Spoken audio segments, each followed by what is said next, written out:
If you're seeing error code 0X80040154 in Google Chrome, don't worry. In this video, I'll walk you through a few simple fixes that can solve the issue quickly on Windows. This error is often caused by temporary glitches, outdated Chrome files, or even corrupted system files, so we're going to tackle it step by step in the safest way possible. And before we jump in, if this tutorial helps you out, make sure to hit the like button and subscribe for more quick tech fixes just like this. Alright, let's get started. First, restart your computer. This may sound basic, but a simple restart can clear temporary Windows issues or Chrome glitches that may be causing the error in the first place.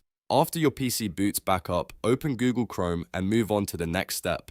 Now we're going to update Chrome. To do that, open the three dot menu in the top right corner of Chrome, go down to Help, and then click About Google Chrome. Chrome will automatically check for updates, and if an update is available, it will begin installing it right away. Once the update is finished, click Relaunch to restart the browser with the newest version. This is important because updates can repair broken browser components and fix compatibility issues that trigger error codes like this one.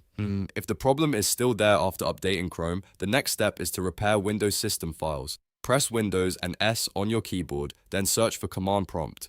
When it appears in the results, right-click it and choose Run as Administrator. This is important because the scan needs administrator permissions to check and repair protected system files. Once Command Prompt opens, type sfc/scannow and press Enter. Windows will now scan your system for corrupted files and attempt to repair them automatically. This process may take a while, so let it complete without closing the window or interrupting the scan. When it finishes, restart your computer one more time and check Chrome again. In many cases, these three steps are enough to fix error code 0X80040154 and get Chrome working normally again. If the error continues after that, it may point to a deeper Windows issue, but this method solves the problem for many users. If this video helped, please give it a like, subscribe for more helpful tutorials, and leave a comment if you want me to cover more Chrome or Windows fixes. Thanks for watching, and I'll see you in the next one.